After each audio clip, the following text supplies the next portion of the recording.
Hi hello வணக்கம் and welcome to just my channel. நான் உங்கள் ஹர்ஷஸ்ரீ. என்னை உன்னுள் கண்டெடுத்தேன் கதையோட அடுத்த பகுதிகளை பற்றி பார்க்கலாம். லண்டன் வந்து 2 மாதங்கள் ஆகிவிட்டது. அன்று காலையிலிருந்து ஆதர்ஷின் மனம் ஏனோ தவிப்புடனேயே இருந்தது. இவனுக்கும் இங்கே அதிகமான வேலை பளு என்பதால் வீட்டில் யாருடனும் அதை பேசவே முடியவில்லை. அண்ணனிடமிருந்து மட்டும் அவ்வப்போது குறுஞ்செய்தி வந்தாலும் ஏனோ வீட்டில் அனைவரையும் பார்க்க வேண்டுமென ஒரு எண்ணம் வந்து கொண்டே இருந்தது. அதனால் அவசரமாக வேலைகளை முடித்துவிட்டு அவன் கிளம்பிவிட விரைவில் கிளம்பியதால் யாரிடமும் தகவல் சொல்லவும் முடியவில்லை. சென்னைக்கு அன்று மாலை 6 மணிக்கு வரவேண்டிய விமானம் சற்று கால தாமதமாகி 7 மணிக்கு மேல் வந்து சேர்ந்தது. அதன்பின் அவன் டாக்ஸி பிடித்து வீட்டிற்கு செல்ல டிராஃபிக்கில் இன்னும் லேட் ஆகியது. அவர்கள் வீட்டிற்கு செல்லும் வழியில் ஏதோ சாமி ஊர்வலம் வர பட்டாசு வெடி என்று அனைத்தும் வைக்கவும் இறைச்சலாகவே இருந்தது அந்த இடம். கூட்ட நெரிசலில் வண்டியை செலுத்த முடியவில்லை என்பதால் ஓட்டுநரிடம் தன் வீட்டின் பின்புறம் இருக்கும் வழியை கூறி அவ்வழியே செல்லச் சொன்னான். பின்புறம் வந்ததும் இறங்கி கொண்டவன் வீட்டில் இருப்பவர்களுக்கு ஃபோனில் அழைக்க, ஆனால் யாருமே ஃபோனை எடுக்காமல் போயினர். வேறு வழியின்றி அவன் பின்பக்கம் சுவரேறி குதித்து வீட்டிற்குள் வந்தான். அவனிடம் ஒரு சாவி எப்போதும் இருப்பதால் கதவை திறந்து கொண்டு உள்ளே செல்ல வீடே இருட்டாக இருந்தது. அவனுக்கு அந்த சூழல் ஏதோ சரியில்லை என்பதை உணர்த்தியது.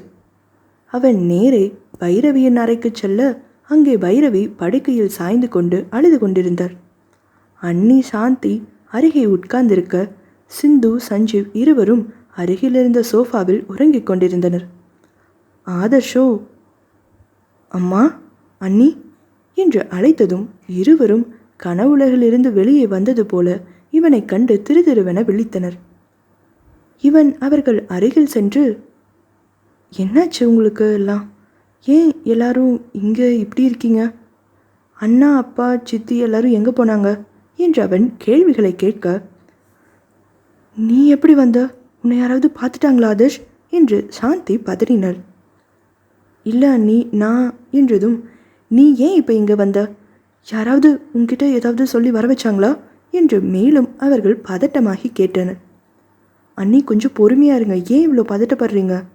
ஆதர்ஷ் ப்ளீஸ், கேட்டதுக்கு முதல்ல பதில சொல்லு என்று அதே பிடிவாதமாக நிற்க, இல்லை அண்ணி, யாரும் என்கிட்ட எதுவும் சொல்லலை. எனக்கு வேலை ஓரளவுக்கு முடிஞ்சது. ஏன்னோ உங்கள் எல்லாரையும் பார்க்கணும் போல இருந்தது. அண்ணா ஞாபகமாகவே இருந்துச்சு. அதுதான் சீக்கிரமாக வேலையை முடிச்சுட்டு கிளம்பி வந்துட்டேன். அண்ணாவுக்கு மெசேஜ் பண்ணலான்னு பார்த்தேன், கால் பண்ணி இன்ஃபார்ம் பண்ணலான்னு பார்த்தேன். ஆனால் கடைசி நேரத்தில் தான் எனக்கு ஃப்ளைட் டிக்கெட் கன்ஃபார்ம் ஆச்சு. அதனால என்னால் இன்ஃபார்ம் பண்ணவும் முடியல. மெசேஜ் அனுப்பிச்சு, பட் போகலை போல். நான் இங்கே வந்து தான் அதையும் பார்த்தேன். என்னை யாரும் பார்த்துருக்க மாட்டாங்க. ஏன்னா கோவில் ஏதோ விசேஷம் போல், முன்னாடி ஊர்வலம் வெடி வைக்கன்னு ரோடே பிளாக் ஆகிருந்தது. அதனால தான் நான் பக்கத்து தெரு வழியாக வந்து பின்னாடி வழியாக செவரி இருக்குச்சு உள்ளே வந்தேன். நான் வீட்டுக்கு கூட கால் பண்ணனே, லைன் டெட். உங்களுக்கும் கால் பண்ண யாருமே எடுக்கலை. அண்ணாவுக்கு கூப்பிட்டும் லைன் போகலை என்று அவன் நடந்தவற்றை கூற சாந்தி பைரவி இருவரும் அப்போதுதான் சற்று ஆஸ்வாசமாக மூச்சு விட்டனர். சரி, இப்போ சொல்லுங்க, இங்கே என்ன நடக்குது? அண்ணா எங்க என்று ஆதர்ஷ் கேட்டதும், உங்கள் அண்ணா அப்பா சித்தி எல்லாரும் நம்மளை விட்டு போயிட்டாங்கப்பா என்று பைரவி அழத்தவங்க ஆதர்ஷுக்கு இடியென இறங்கியது அந்த செய்தி. சாந்தி இங்கே நடந்தவற்றை ஆதர்ஷிடம் விளக்கமாக கூறினார். நீ லண்டன் போன ஒரு வாரத்தில் ஏதோ ஆஃபீஸில் பிரச்சனைன்னு உங்கள் அண்ணா சொல்லிகிட்டே இருந்தார். மாமாவும் உன் அண்ணாவும் 2 பேருமே ரொம்ப டென்ஷனாக அன்றைக்கி இருந்தாங்க. அவரும் மாமாவும் காலையில் கிளம்பும்போது இன்றைக்கி ஒரு முடிவு கட்டாமல் விட மாட்டோன்னு சொல்லி கோபமாக 2 பேருமே கிளம்புனாங்க. அவங்களோட கல்யாணத்தையும் கூட கிளம்புனாங்க. ஆனால் கொஞ்ச நேரத்தில் எங்களுக்கு வந்த தகவல், அவங்க போன வண்டி ஆக்சிடெண்ட் ஆகிடுச்சுன்னு தான். ஹாஸ்பிட்டல் போய் பார்த்தா மாமாவும் கல்யாணத்தையும் ஆக்சிடெண்ட் அப்போவே இறந்துட்டாங்களாம். உங்கள் அண்ணாவுக்கு மட்டும் அடிபட்டதில் ட்ரீட்மெண்ட் பார்க்குறோம், ஆப்ரேஷன்னு சொல்லிட்டாங்க. அவருக்கு ஆப்ரேஷன் முடிஞ்சு கோமா ஸ்டேஜுன்னு சொன்னாங்க. உனக்கு தகவல் சொல்லலாம்னு நாங்கள் சொன்னபோது உங்கள் அப்பாவோட பார்ட்னர் செல்வம் தான் எங்ககிட்ட, அவன் இதை எப்படி தாங்குவான், அதோட அவன் ஊருக்கு போகிறதுக்கு முன்னாடியே இந்த சொத்து பிஸ்னஸ் எல்லாம் வேண்டாம்னு சொல்லியிருக்கான். சாதாரண வேலையே பார்த்துக்கிறேன், இதனால தான் நிறையா பிரச்சனைன்னு இந்த சொத்தை பார்த்துக்க மாட்டேன்னு அவன் சொல்லிட்டு போயிருக்கான். அப்படி இருக்கும்போது இப்போ மறுபடியும் அவன்கிட்ட போய் இதே சொத்து பிஸ்னஸ்க்காக தான் உன் அப்பா சித்தியை இழந்துட்டோன்னு சொன்னால் அவன் என்ன ஆவான்? அதோட ஆனந்த் இப்போ பேசுகிற நிலையில் இருந்தாலாவது அவன் சொல்கிற பேச்சையாவது ஆதர்ஷ் கேட்பான். ஆனால் இப்போது ஆனந்தும் இப்படி ஒரு நிலமையில இருக்கும்போது ஆதர்ஷோட கோபம் பல மடங்கு இருக்கும். அவன் இதுக்கு காரணமானவங்கள கொல்லாமல் விட மாட்டேன்னு கிளம்பி வருவான். ஆத்திரத்தில் அவன் அந்த மாதிரி ஏதாவது பண்ணாலும் அடுத்து அவன் வாழ்க்கையே போயிடுமேம்மா. அவன்கிட்ட சொல்லாமல் நாமளே அவங்களுக்கு செய்ய வேண்டிய இறுதி சடங்கு செஞ்சிடலாம் என கூற, சாந்தி பைரவி இருவருக்கும் செல்வம் கூறுவது நியாயம் எனப்பட்டாலும் எப்படி ஆதர்ஷிடம் சொல்லாமல் கல்யாணி மற்றும் மகேந்திரனுக்கு இறுதி சடங்கை செய்வது என்று யோசித்தனர். செல்வமோ மீண்டும், நல்லா யோசிங்க 2 பேரும். இங்கே இத்தனை பேரை கொன்னவனுக்கு ஆதர்ஷ் ஒருத்தனை கொல்றது என்ன பெரிய வேலையா? ஆதர்ஷோட கோபத்தை விடுங்க. இன்னொரு பக்கம் இவனுங்க ஆதர்ஷம் ஏதாவது பண்ணிட்டா அப்போ என்ன பண்ணுவீங்க? நீங்களே அவனை இங்கே வர வச்சு இவனுங்க கிட்ட காட்டி கொடுத்துருவீங்க போல இருக்கே. தொழில் ரீதியாக எவன் எங்கே இருந்து எப்படி அடிக்கிறான்னு யாருக்கு தெரியும்? ஒரு வேளை ஆதர்ஷ் வந்துட்டா கண்டிப்பாக அவனுக்கும் இதே நிலைமை தான் வரும். அதனால் யார் என்னன்னு நாங்கள் கண்டுபிடிச்சி இதுக்கு காரணமானவனை ஜெயிலில் போடுற வரைக்கும் ஆதர்ஷ்கிட்ட இதை பற்றி நீங்கள் சொல்லவே வேண்டாம் என்று கூறியதும், இறுதியாக ஆதர்ஷின் உயிராவது மிஞ்சட்டுமே என்று எண்ணி அவர்கள் செல்வம் கூறியபடியே செய்ய ஒப்புக்கொண்டனர். ஆனால் எப்படி ஆதர்ஷுக்கு தெரியாமல் மறைக்க முடியும்? ஆதர்ஷ் அவங்க அண்ணா கிட்ட வாரத்துக்கு ஒரு தடவையாவது கண்டிப்பாக பேசிடுவாரே என்று சாந்தி கூறவும், அதை நான் பார்த்துக்கிறேம்மா. ஆனந்தோட மொபைல்லேருந்து அவன் அனுப்புகிற மாதிரி நாங்களே கொஞ்ச நாள் அவனுக்கு ரிப்ளை பண்ணிடுறோம். ஆதர்ஷுக்கு நாம் ஆளை கண்டுபிடிக்கிற வரைக்கும் இந்த விஷயம் தெரிய வேண்டாம். இவங்க வண்டியை யாரையும் ஆக்சிடெண்ட் பண்ணது நம்ம கண்டுபிடிச்சதுக்கப்புறமா ஆதர்ஷை வர வச்சு எல்லா உண்மையுமே சொல்லிடலாம் என அனைத்தும் அவர்களிடம் கூறி ஒப்புக்கொள்ள செய்துவிட்டு அங்கிருந்து சென்றார். மகேந்திரன் கல்யாணி இருவரது இறுதி சடங்கும் 2 மகன்கள் உயிரோடு இருந்துமே யாரோ ஒருவர் செய்ய வேண்டிய நிலைதான் அவர்களுக்கு. வீட்டு வெளியில் ஆள் வச்சிருக்குமா, நம்ம ஆளுங்க தான், எதுக்கும் உங்களோட ஒரு சேஃப்டிக்காக தான் என்று செல்வம் சொல்லிவிட்டு ஆள்களை நிறுத்தி வைக்க இவர்களும் முதலில் அதை தவறாக எண்ணவில்லை. தினமும் சாந்தி காலை மாலை என 2 நேரமும் மருத்துவமனை சென்று ஆனந்தை பார்த்துவிட்டு நினைவு திரும்ப வேண்டி கோவிலுக்கும் சென்று வருவாள். வீட்டில் முடியாமல் இருக்கும் மாமியார், 1.5 வயது ஆன குழந்தை, பருவ வயது பெண் என சாந்திக்கு பொறுப்புகள் அதிகமாகவே இருந்தது. அனைவரையும் சாந்தியை பார்த்து கொண்டார். 1 வாரம் கழித்து அன்று மருத்துவமனை சென்ற சாந்திக்கு ஆனந்திற்கு நினைவு திரும்பிய செய்தி கேட்டு மிகவும் மகிழ்ந்தார். நான் எல்லார்கிட்டையும் இப்போவே சொல்லிட்டு வரேங்க என்று கூறி சென்றவளை உடனே தடுத்தான் ஆனந்த். சாந்தி வேண்டாம், யார்கிட்டையும் சொல்லாத. அதோட ஆதர்ஷ் எங்க? அவன் வந்துட்டானா என்று திக்கி திணறி கேட்டான் ஆனந்த். இவள் நடந்தவற்றை கூறினாள். எங்களை ஆக்சிடெண்ட் பண்ணதே செல்வந்தான். அவன் பிஸ்னஸ் பணம் இதுக்காக எல்லாமே ஆசைப்பட்டு இப்படி பண்ணியிருக்கான். முதல்ல ஆதர்ஷை பற்றி சொல்லு. அவன் எங்கே? வீட்டில் இருக்கானா இல்லை வந்துட்டானா? அவனை கூப்பிடு, அவனை இங்கே முதல்ல வர சொல்லு என்று ஆனந்த் சாந்தியை அவசரப்படுத்த, சாந்தியோ பித்து பிடித்தவள் போல அப்படியே இருந்தாள். அவன் மேலும் விசாரிக்க இவள் செல்வம் கூறிய அனைத்தையும் கூறினாள். செல்வம் பேச்சை கேட்டு ஆதர்ஷிடம் இதுவரை எதுவுமே சொல்லவில்லை. அதோடு இவனது மொபைல் அவர்களிடம் இருப்பது, வீட்டில் காவலுக்கு ஆள் வைத்திருப்பது என அனைத்தையும் கூறி அழத் துவங்கி விட்டாள். தப்பு பண்ணிட்டீங்களேம்மா. சரி, இப்போ எப்படியாவது இந்த விஷயத்த சொல்லி ஆதர்ஷை இங்கே வரவைங்க. அவன் வந்துட்டா எல்லாமே பார்த்துக்குவான் என்று ஆனந்த் அப்போதும் கூற, சாந்தியோ இல்லைங்க, அப்படி ஆதர்ஷ் கோபப்பட்டு அவங்கள கொலைக்கு ஏதாவது பண்ணிட்டா இன்னும் பிரச்சனை அதிகமாயிடும். அப்புறம் ஆதர்ஷோட வாழ்க்கையே போயிடும். அதோட அந்த செல்வம் சொன்னது, ஆதர்ஷ் இங்கே வந்தால் அவனுக்கு இதே நிலைமை தானே. இதெல்லாம் நினச்சா எனக்கு ரொம்ப பயமாக இருக்குங்க. அன்னைக்கு அவன் சொல்லும்போது யாரோ ஒருத்தர் தான் அப்படின்னு நினச்சேன். ஆனால் இப்போ தான் புரியுது, அவன் ஆதர்ஷையை கொலை பண்ண கூட தயங்க மாட்டாங்கிற மீனிங்கில் தான் சொல்லியிருக்கான். வேண்டாங்க, ஆதர்ஷாவது உயிரோடு இருக்கட்டும், நான் கூப்பிட மாட்டேன் என்று அவள் புலம்ப துவங்கினாள். முதன்முறையாக ஆனந்த் குரலை உயர்த்தி கத்தினான். உளராத சாந்தி, உனக்கு ஆதர்ஷை பற்றி அவ்வளோதான் தெரியும். இப்போ இருக்கிற பிரச்சனை எல்லாமே முடிவுக்கு வரணும்னா அவனை இங்கே முதல்ல வர சொல்லு. ஆதர்ஷ் இங்கே வந்தால் அவனுக்கு பிரச்சனை இல்லை. அவனால் செல்வம், அவனை சுற்றி இருக்கிறவங்களுக்கு தான் கண்டிப்பாக பிரச்சனை. அதனால தான் செல்வம் அப்படி சொல்லியிருக்கான். எல்லாம் என்ன நினச்சிங்க? ஆதர்ஷ் பிரச்சனை வந்தால் கோபத்தில் சும்மா கத்திட்டு போகிற ஆளுன்னு நினச்சிங்களா? அவன் பிரச்சனையை தீர்க்கணும்னு முடிவு பண்ணாலே போதும், எப்படியும் சரி பண்ணிடுவான். நீ முதல்ல நான் சொல்கிறத செய். இங்கேருந்து உடனே கிளம்பு. எப்படியாவது ஆதர்ஷுக்கு நடந்தது எல்லாத்தையும் சொல்லி தகவல் கொடு. எனக்கு நினைவு திரும்பினதை யார்கிட்டையும் சொல்லாத. கிளம்பு சாந்தி என்று கூறிக்கொண்டு இருக்கும்போதே அவன் மயக்க நிலையை அடைந்தான். அதற்குள் இவர்கள் இருவரும் இங்கே பேசிக்கொண்டிருப்பதை கவனித்த செவிலி பெண் செல்வத்திற்கு கால் செய்து ஆனந்திற்கு நினைவு திரும்பிவிட்டதை பற்றி கூறினார். அப்படியா? ரொம்ப சந்தோஷம்மா. யாருக்கும் இன்னும் தெரியாதல்ல என்று செல்வம் கேட்க, அந்த நர்ஸோ, இல்லைங்க சார், அவங்க மனைவி வந்திருக்காங்க, அதுக்கப்புறம்தான் அவருக்கு நினைவே திரும்பியிருக்கு. 2 பேரும் பேசிகிட்டு இருந்தாங்க. நீங்கள் ஃபேமிலி ஃப்ரெண்டு வேறு, தினமும் வந்து அக்கறையாக பார்த்துட்டு விசாரிச்சுட்டு போவீங்க. எப்போ நினைவு திரும்பினாலும் உடனே சொல்ல சொன்னீங்களா? அதான் சார் உங்களுக்கு இன்ஃபார்ம் பண்ண கூப்பிட்டேன் என்று அவர் வெகுளியாக அவரிடம் தகவலை கூறிவிட, செல்வமும் மனதில் எதையோ நினைத்து கொண்டவர், ரொம்ப தேங்க்ஸ்மா என்று கூறி ஃபோனை வைத்து விட்டார். சாந்திக்கு இப்போது என்ன செய்வது? மீண்டும் மாலை கோவிலுக்கு செல்வதாக சொல்லிக்கொண்டு அங்கிருந்து எப்படியாவது ஆதர்ஷுக்கு தகவல் கூறிவிட வேண்டும் என எண்ணிக்கொண்டே வீட்டிற்குள் சென்றார். அங்கே ஹாலில் செல்வம் அமர்ந்திருக்க முதலில் சற்று அதிர்ச்சியான சாந்தியோ பின் சுதாரித்து கொண்டு, வாங்க அங்கிள், நீங்கள் எப்போ வந்தீங்க? இப்போதாம்மா, ஒரு 10 நிமிஷம் ஆச்சு. ஹாஸ்பிட்டல் போயிட்டு வந்துட்டியாம்மா? ஆனந்த் எப்படி இருக்கான்?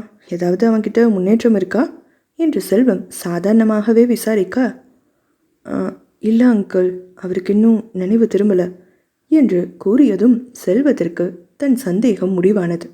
இவளுக்கு விஷயம் தெரிந்திருக்கும் என்று ஊர்ஜிதப்படுத்தியவர் வாய் விட்டு நன்கு சிரித்தவர், உன் புருஷன் எல்லாத்தையும் சொல்லிட்டான் போல என்று இப்போது கேட்டதும் சாந்தி மேலும் அதிர்ச்சியாகினாள். அவளுக்கு உடனே ஃபோன் கால் வர எடுத்து பேசியவள் அப்படியே சரிந்து விழுந்தாள். அவளை தண்ணீர் தெளித்து எழுப்பியதும், ஏண்டா அப்படி பண்ண? ஏன் என் புருஷனை கொன்ன என்று சாந்தி அவனை அடித்து அழத் துவங்கினாள். என்னது, நானா? அவனுக்கு தான் அடிபட்டு கோமால இருக்கான், அப்படியே நினைவு திரும்பாமல் இறந்துட்டான், அப்படித்தான் நாளைக்கு ரிப்போர்ட் சொல்லும் என்று செல்வம் நிறுத்தி நிதானமாக கூற, அனைவரும் அவளை அதிர்ச்சியோடு பார்த்தனர். ஆமாம்மா, நான் தான் எல்லாமே பண்ணேன். பார்ட்னர்னு உன் மாமனார் பேரில் மட்டும் சேர்த்துக்கிட்டான். ஆனால் எங்கே போனாலும் அவனுக்கு தான் எல்லா மரியாதையும் கிடைக்குது. நான் என்னமோ அவனுக்கு கீழே வேலை பார்க்குற மாதிரியே வேற என்ன நடத்துகிறானுங்க. உன் புருஷன் எங்கிருந்தோ வந்தான், அவனெல்லாம் எனக்கு ஒரு ஆளாக சரிக்கு சமமாக இருக்கான். உன் கொழுந்தன், அதான் அந்த ஆதர்ஷ் பையன், சின்ன வயசுலேயே வாய், அதுவும் நேரம் பார்த்து மாட்டி விடுவான். மகேந்திரனும் அதுக்கு என்ன திட்டுனான் தெரியுமா? அதுதான் அப்போவே பழிவாங்க அன்னைக்கே ஒரு ஆக்சிடெண்ட்டை பண்ணேன். அதில் தான் உங்கள் மாமியார் இப்படி ஆனது. உன் சின்ன மாமியாரை என் தம்பி மாணிக்கம் ரொம்ப விரும்பினான். ஆனால் உங்கள் கல்யாணி அத்தை ஒத்துக்கவே இல்லை. கடைசியில் இவன் கோவப்பட்டு அவளை யாருக்கும் தெரியாமல், ஏன் அவளுக்கே தெரியாமல் கெடுத்துட்டான். அது எனக்கு உபயோகமாக போயிடுச்சு. ஆனால் என் தம்பி கொஞ்சம் நியாயமானவன். அவளை நான் காதலிச்சேன், ஏதோ கோபத்தில் இப்படி பண்ணிட்டேன், நானே போய் அவங்கக்கிட்ட உண்மையை சொல்ல போகிறேன், அவளை கல்யாணம் பண்ணிக்க போகிறேன்னு ரொம்ப புலம்புனா. அவனை அடக்கி, உன்னை இத்தனை நாள் அவமானப்படுத்தினவங்க, அதனால் ஒரு 2 வாரம் விடு, யார் அவளை கெடுத்ததுன்னே தெரியாமல் புலம்பட்டும், அப்புறமா அவங்க இந்த விஷயத்த என்கிட்ட சொல்லும்போது நானே பொறுமையாக எடுத்து சொல்லி கல்யாணம் பண்ணி வைக்க கேட்குறேன். அது வரைக்கும் நீ வெளியூரில் இருன்னு அவன்கிட்ட எப்படியோ பேசி ஊருக்கெல்லாம் அனுப்பிச்சி வச்சேன். நானும் இங்கே ஏதாவது பிரச்சனையாகும், இவனுங்க புலம்புவாங்க, ஃபீல் பண்ணுவானுங்கன்னு பார்த்தா எதுவுமே நடக்காத மாதிரியே எல்லாரும் நார்மலாக இருந்தானுங்க. அப்புறம்தான் கடைசியாக அவங்கள ஆக்சிடெண்ட் பண்ணுறதுக்கு பிளான் பண்ணது. ஆனால் நான் எதிர்பார்க்காம நடந்த ஒரு விஷயம்னா, உன் மாமனாரும் கல்யாணியை கல்யாணம் பண்ணது தான். அப்போவும் என் தம்பி அந்த கவலையில் அப்பப்போ ட்ரிங்க்ஸு அப்படி இப்படின்னு குடிச்சிட்டு ஒரு கட்டத்தில் உடம்பு சரியில்லாமல் செத்தே போயிட்டான். அதுக்கப்புறம் எல்லாமே நான் நினச்ச மாதிரி தான் நடந்தது. வீட்டில் முழுக்க பிரச்சனை. அப்பா பையனுக்குமே பிரச்சனை தாழ முடியல. அந்த பெருசுங்க இறந்தது. மகேந்திரா அவன் அண்ணாவோட சண்டை போட்டு முடிச்சது.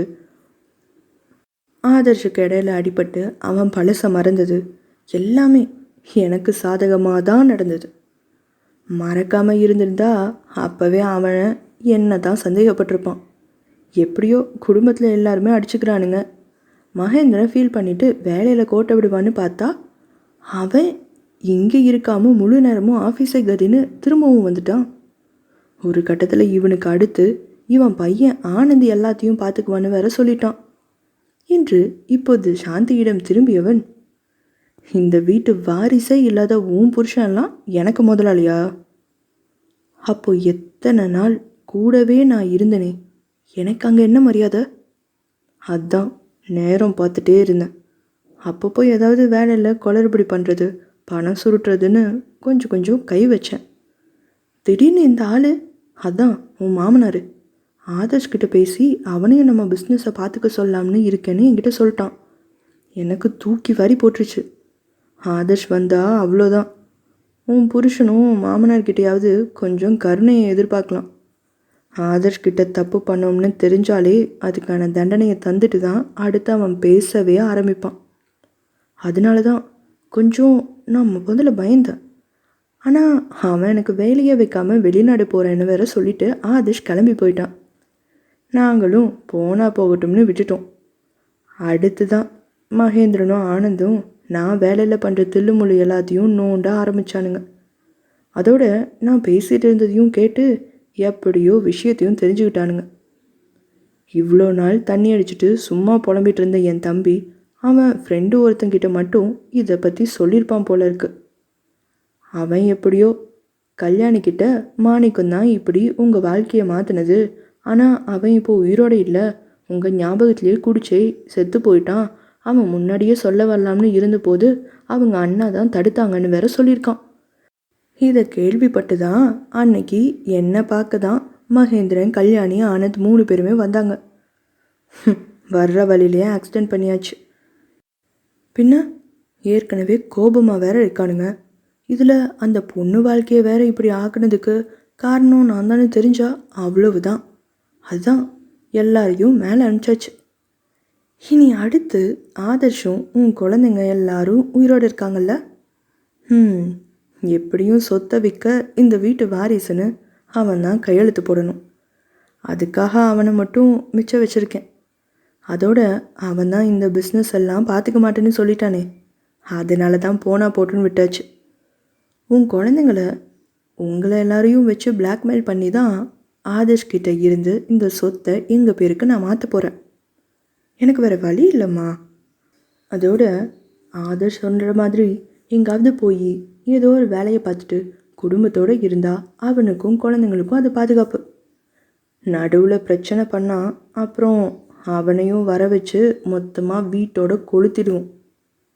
ஆதர்ஷை இப்போ வர வைக்க மாட்டேன், கொஞ்சம் எனக்கு வேலை இருக்குது, அதனால் அவன் வேலையை முடிச்சுட்டு லண்டன்லேருந்து மெதுவாக வரட்டும், சரியா என்று அனைத்தையும் கூறிவிட்டு எப்படியும் இவர்கள் தப்பிக்க வாய்ப்பே இல்லை என காட்டிவிட்டு சென்று விட்டான். செல்வந்தான் ஆஃபீஸில் பிரச்சனை பண்ணுறது, ஆக்சிடெண்ட் பண்ணது, இதற்கு காரணம் என நடந்தவற்றை சுருக்கமாக பைரவியும் சாந்தியும் ஆதர்ஷிடம் சொல்லிவிட்டு அவனை இங்கிருந்து உடனே கிளம்ப சொல்லி கேட்டனர். கல்யாணியின் வாழ்க்கையில் நடந்த அநியாயம், ஏன் மகேந்திரன் அவளை மனம் செய்து கொண்டார், அதற்கு காரணமும் இவர்கள்தான் என்பதை மட்டும் இப்போதும் ஆதர்ஷிடம் இவர்கள் கூறவே இல்லை.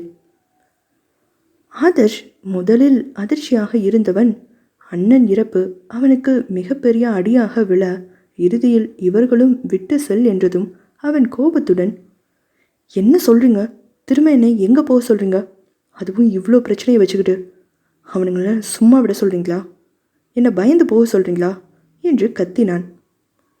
இல்லை, இங்கே இருந்தால் எப்போ என்ன நடக்குமோன்னு நம்ம பயந்துட்டே இருக்கணும். இதுக்கு மேலே யாரையுமே எங்களால் இழக்க முடியாது ஆதர்ஷ், நீயாவது உயிரோடு இருக்கணும்டா, சொன்னால் கேளு. சரிம்மா, அப்போ வாங்க நம்ம எல்லாருமே இங்கேருந்து கிளம்பிடலாம். முடியாது ஆதர்ஷ். இது உங்கள் அப்பா அண்ணா எல்லாரும் கஷ்டப்பட்டு உருவாக்குனது. அவ்வளோ சீக்கிரம் விட்டுட்டு வர முடியாது. வாழ்வோ சாவோ அது இங்கே தான் என்று பிடிவாதமாக இருந்தனர். என்னம்மா பேசுகிறீங்க நீங்கள்? நான் அவங்கள பார்த்துக்கிறேன்னு சொன்னால் முடியாது, கொலை பண்ணிடுவாங்கன்னு சொல்லி என்னை இங்கேருந்து போக சொல்கிறீங்க. அப்போ நீங்கள் இங்கே இருந்தால் மட்டும் எதுவும் பண்ண மாட்டாங்களா? உங்களால் இனி யாரையும் இழக்க முடியாது. ஆனால் எனக்கு மீதி இருக்கிற நீங்களாவது வேணும்னு நான் நினைக்கக்கூடாதா? புரிஞ்சுக்கோ ஆதர்ஷ், இப்போ அவங்களுக்கு சொத்து தான் வேணும். அதுக்கு உன் கையெழுத்து வேணும். குழந்தைங்க மேஜர் ஆகிற வரைக்கும் அவங்களுக்கு பிரச்சனை இல்லை. ஆனால் அவங்கள வச்சு தான் உன்னை பிளாக்மெயில் பண்ணுவாங்க. நீ சொத்து வேண்டாம் குழந்தைங்களுக்குன்னு சொல்லிட்டு வாங்கிட்டு போயிடுவ. ஆனால் இந்த சொத்து வீடு பிஸ்னஸ் எல்லாம் நம்ம குடும்பத்தோட உழைப்பு. எவனோ எப்படியோ எடுத்துகிட்டு போகட்டும்னு விட முடியாது. நீ இங்கே இல்லாட்டி அவங்க இதை அனுபவிக்க தான் முடியுமே தவிர விற்கவெல்லாம் முடியாது, அழிக்கவும் முடியாது. இவ்வளோ தெளிவாக 2 பேரும் பேசுகிறீங்கல்ல, அப்போ உங்களை வச்சு என்னை பிளாக்மெயில் பண்ண மாட்டேனா? அப்போ நான் வர தேவையில்லையா? சாந்தி இறுதியில் அவனது காலில் விழுந்து கெஞ்சினார். சிந்து சஞ்சீவ் 2 பேருக்குமே இனி மிச்சம் இருக்கிறது நீ மட்டும்தான் ஆதர்ஷ். ப்ளீஸ் புரிஞ்சுக்கோ. ஐயோ அண்ணி, என்ன பண்ணுறீங்க? முதல்ல எந்திரிங்க என்று பதறினான். அதற்குள் பைரவியோ, வேண்டாம் ஆதர்ஷ், நாங்கள் இங்கே இருக்கோம்னு நினப்பு உனக்கு இருந்தால் தானே நீ வரணும். இங்கேருந்து நீ குழந்தைங்களை கூட்டிகிட்டு போகும்போது உன் அப்பா அண்ணா சித்தி எல்லாரும் இறந்துட்டாங்கன்னு எப்படி மனசில் வச்சுப்பியோ, அதே மாதிரி அம்மா அண்ணியும் உயிரோடு இல்லைன்னு முடிவோடு நீ கிளம்பிப்போ. நீ வளர்த்த வேண்டிய குழந்தைங்க நீ, அவ்வளோதான் உன் வாழ்க்கையில். உனக்கு நாங்கள் யாருமே இனி இல்லை. குழந்தைங்க வளர்கிறதுக்குள்ளே எப்படியும் இங்கே இருக்கிற பிரச்சனை சரியாகும்னு நாம் நம்புவோம். இல்லையா, செல்வம்க்கு வயசாகாதா?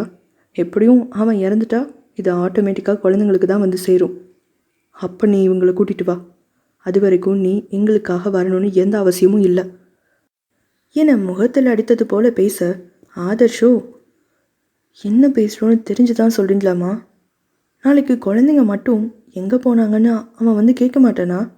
அப்போ என்ன பண்ணுவீங்க? அண்ணா அப்பா சித்தி எல்லாரும் உண்மையாகவே இறந்துட்டாங்க. ஆனால் எனக்கு இப்போ சொந்தம்னு சொல்லிக்க இருக்கிற உங்களையும் நான் ஏன் இல்லைன்னு நினச்சி வாழணும்? இந்த சொத்து போனால் என்னம்மா, நான் இருக்கேன்ல, நான் சம்பாதிக்க மாட்டேனா? எல்லாருமே இங்கேருந்து போயிடலாம். எனக்காக இருக்கிற உங்களையும் என்னால் எப்படியோ போகட்டும்னு விட முடியாது, இழக்கவும் முடியாது என்று ஆதர்ஷ் கெஞ்சினான். முடியணும் ஆதர்ஷ். இத்தனை வருஷம் பெற்று வளர்த்த அப்பா சித்தி எல்லாரோடையும் பேசாமல் அவங்க இருக்கிறதையே மறந்துட்டு உன்னால் வாழ முடிஞ்சதில்ல. உன் அண்ணன் உன்கிட்ட இங்கே வந்து பிஸ்னஸை பார்த்துக்கோன்னு கேட்கும்போது முடியாதுன்னு சொல்லிட்டு போக முடிஞ்சதில்ல. அப்போ எல்லாம் உனக்கு இந்த பாசம் எங்கே போச்சு?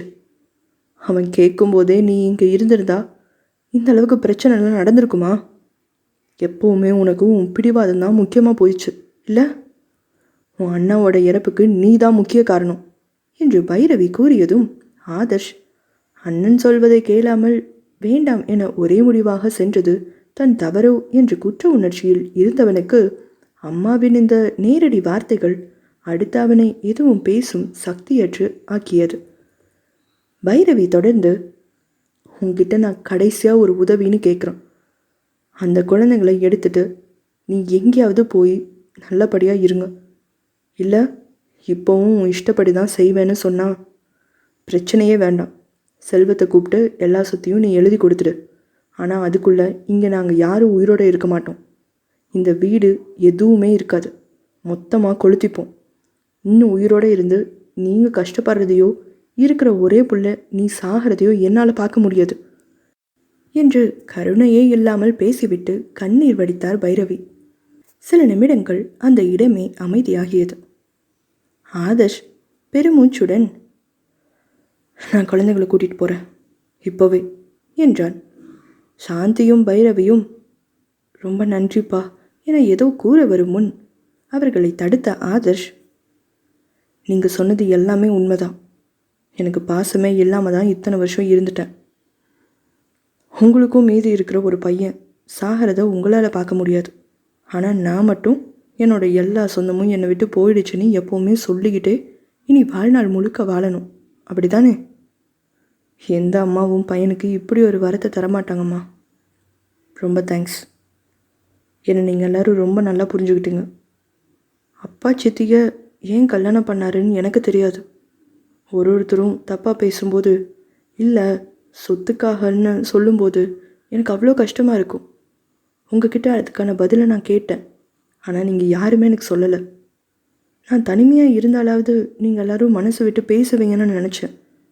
ஆனால் என்னை நீங்கள் யாரும் இந்த வீட்டு பையனாக மதிக்கவே இல்லை. நீ பாட்டுக்கு ஃபீல் பண்ணிட்டு இருன்னு எல்லாருமே விட்டுட்டீங்க. ஆனால் இப்போ தான் புரியுது, என்னை நீங்கள் மனுஷனாக கூட மதிக்கலன்னு. எனக்கு மனசு இருக்கும்னு யாருமே புரிஞ்சுக்கல. பரவாயில்ல, என் அண்ணா தான் நான் இவ்வளோ தூரம் வந்ததுக்கு காரணம். அவனுக்காக மட்டும்தான் எல்லாமே. அவன் குழந்தைய வளர்த்தி பெரியாள் ஆக்கிறது தான் என் கடமை. நீங்கள் என்ன சொல்கிறது? நானே முடிவு பண்ணிட்டேன். இனி என் லைஃப்பில் யாருமே இல்லை, எதுவுமே இல்லை. நீங்கள் எல்லோரும் இந்த வீடு சொத்து இதவே கட்டிக்கிட்டு அழுங்க. எனக்கு எதுவுமே வேண்டாம். நீங்கள் யாரும் வேண்டாம்.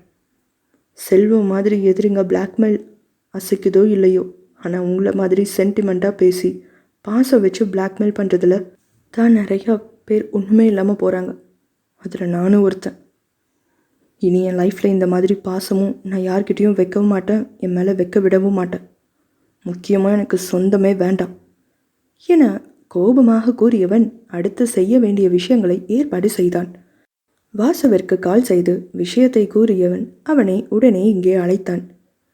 இங்கே பைரவியும் சாந்தியும் கண்ணீர் வடித்திருக் கொண்டிருக்க, சாந்தியோ, ஏன்த ஆதர்ஷ்கிட்ட இவ்வளோ கடுமையாக பேசிட்டீங்க?